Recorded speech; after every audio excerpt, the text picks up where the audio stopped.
আসসালামু আলাইকুম রহমতুল্লাহ বারকাতু। সম্মানিত দর্শকবৃন্দু, সকালবেলা আমি আপনাদের সামনে দুটি হাদিস দিয়ে আজকে একটা ভিডিও করবো, আলোচনা করব। সেটা হলো মানুষের প্রতি ভালোবাসা। হাদিসটা আমি আগে হুবহু অর্থটা বলি, তারপর আমি বলতেছি। হযরত আবু মুসা রাদিয়াল্লাহু তাআলা আনহু থেকে বর্ণিত, রাসূলুল্লাহ সাল্লাল্লাহু আলাইহি সাল্লাম বলেছেন, আল্লাহ তাআলার সম্মানের অন্তর্ভুক্ত বৃদ্ধ মুসলমানকে সম্মান করা। কোরআনের বাহককে যদি সে এত বাড়াবাড়ি এবং এর থেকে মুখ ফিরে না নেয় এবং ন্যায়পরায়ণ ভাষাকে সম্মান করা। তার কি বললেন যে রাসূল সাল্লাল্লাহু আলাইহি ওয়াসাল্লাম বলেছেন আল্লাহ তাআলার সম্মানের অন্তর্ভুক্ত বৃদ্ধ মুসলমানকে সম্মান করা। একটা হলো কি বৃদ্ধ যারা লোক তাদেরকে সম্মান করা, একটা হলো কোরআনের বাহককে যদি সে এত বাড়াবাড়ি যদি সে এতে বাড়াবাড়ি কোরআনের বাহককে সম্মান করা, অর্থাৎ হাফিজুল কোরআন যারা কোরআনের মুখস্থ করেন বা কোরআন সে বেশি বেশি পড়েন তাদেরকে কী করা, সম্মান করা এবং মুখ ফিরিয়ে না নেয়। এর থেকে মুখ ফিরিয়ে না নয়, অর্থাৎ কোরআন শরীফ মুখস্থ করছে কোরআন মাজিদ কিন্তু আমল করে না, পড়ে না, কোরআনের সাথে সম্পর্ক নাই, এরকম ব্যক্তি হলে যে কোরআনের সাথে সম্পর্ক থাকে হাফিজুল কোরআন, এরকম ব্যক্তিকে কী করা, সম্মান করা।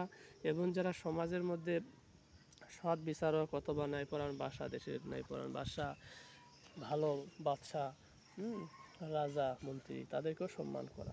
আর এক হাদিসের মধ্যে আছে আমর ইবনে শুআয়ব তার পিতা এবং দাদার সূত্রে বর্ণনা করে বলেছে, যে ব্যক্তি আমাদের ছোটদের স্নেহ করে না এবং বড়দের সম্মান করে না সে আমার দলের অন্তর্ভুক্ত নয়। নবী করিম সাল্লাল্লাহু আলাইহি সাল্লাম বলছে। আমরা সমাজের মধ্যে অনেক জায়গায় দেখি যে যাই যেরকম সম্মান প্রাপ্য তাকে সম্মান করা হয় না। এখন নিজে সবাই মাতব্বর। এখন তো সমাজের মধ্যে যারা দেখুন নির্বাচনে দ্বারা ভোটে দেয় সব ছোটো ছোটো বাচ্চা ছোট, আমি দেখতেছি আমার চোখে যাদেরকে আমরা ছোটো ছোটো দেখছি তারা এখন নেতাগিরি করতেছে, মানে নির্বাচন দাঁড়াতেছে। যাই হোক, ওরা আর একটা বিষয় যে সম্মান করা, যাই যেরকম সম্মান পাবো তাকে সম্মান করি না, এটা তো কিয়ামতের একটা আলামত হয়ে গেছে। ছোটো ছোটো যেগুলো কিয়ামতের আলামত, পিতা মাতাকে সম্মান করি না, সমাজের মুরব্বীদেরকে সম্মান করি না। এরকমভাবে এটা বলা হলো যে কোরআনের বাহক, কোরআনের যেসব যে মুখস্থ করছে, একটা হাফিজুর কোরআনের সাথে বেয়াদবি করা, তাকে বেয়াজ্জতি করা মানে কী করা, আল্লাহ তার সাথে সম্পর্ক করা হয়েছে, যে রাসূল সম্মানের অন্তর্ভুক্ত করা হয়েছে। যে একটা হাফিজুল কোরআনকে বেয়াদবি করা মানে নবীজির সাথে বেয়াদবি করা, এটা আমরা বুঝি না।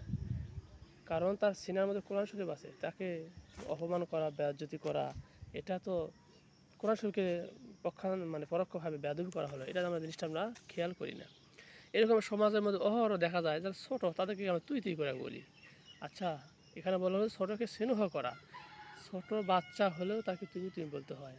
তাদেরকে যদি আমরা তাদের সাথে যদি আদবের সাথে কথাবার্তা বলি, মহব্বতের সাথে ভদ্রের সাথে ব্যবহার করি, তারাও দেখবেন দেখতে দেখতে ভালো সম্মান করবে। ছোটোদেরকে তুই তুই কই, তুচ্ছ মনে করি, অথচ ছোটোদেরকে তুই তুই না বলে তুমি তুমি বলতে হয়। ছোটো থেকে বড় পর্যন্ত সবাইকে তুমি তুমি বলতে হয়। আমরা মনে করি যে অন্য কিছু গালিগালাজ করে ধমক দিই তাহলে তো বড় কিছু, এটা না। তিনটা গুণ যার মধ্যে না থাকবে ততক্ষণ পর্যন্ত তাকে আল্লাহর ওলি বলা যাবে না। কয়টা গুণ? তিনটা গুণ। আমি এই জিনিসটা আবার ভালো করে বলছি, তিনটা গুণ যার মধ্যে থাকবে না তাকে আল্লাহর ওলি হিসাবে মনে করা যাবে না। তার মধ্যে একটা হলো নাম্বার 1, যে নিজে সালাম নেওয়ার আগে অন্যকে সালাম দেওয়া।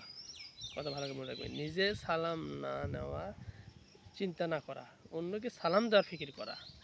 আমি মনে করি আমি হাফিজ সাহেব, আমি মুফতি সাহেব, আমি আলিম, আমাকে সবাই সম্মান করবে, সালাম দিবে, আমি কোনো মানুষকে সালাম দিব না। নিজে সালাম দিতে হবে, এই গুণটা থাকা। আপনারা হাদিস হয়তো পড়ছেন, নবী করিম সাল্লাল্লাহু আলাইহি ওয়াসাল্লাম রাস্তা দিয়ে যাচ্ছিলেন, বাচ্চা খেয়াচ্ছিল, বাচ্চাদেরকে সালাম দিতে হবে, ইয়া উমাইর আসসালামু আলাইকুম, ইয়া ইবনু সালামা আসসালামু আলাইকুম, আসসালামু আলাইকুম, এভাবে বলতেন। ছোটো বাচ্চাদেরকেও সালাম দিতেন। আর আমরা কি মনে করি, বিশেষ করে আমাদের বয়সে যারা ছোটো হয় তাদেরকে আমরা সালামই দিতে চাই না। ছোটো মানুষ কীভাবে সালাম দেই, আমার সামনে বড় হলো, এলো সেগুলো। অথচ ছোটো থেকে বড় সবাইকে সালাম নিজে দেওয়া, নিজে সালাম নেওয়া না নেওয়ার নিয়ত করা, যে আমি সালাম আমাকে কেউ দেওয়ার আগে আমার সালাম দিতে হবে, এরকম একটা অভ্যস্ত করা। এটা হলো বুজুর্গ হওয়ার একটা আলামত।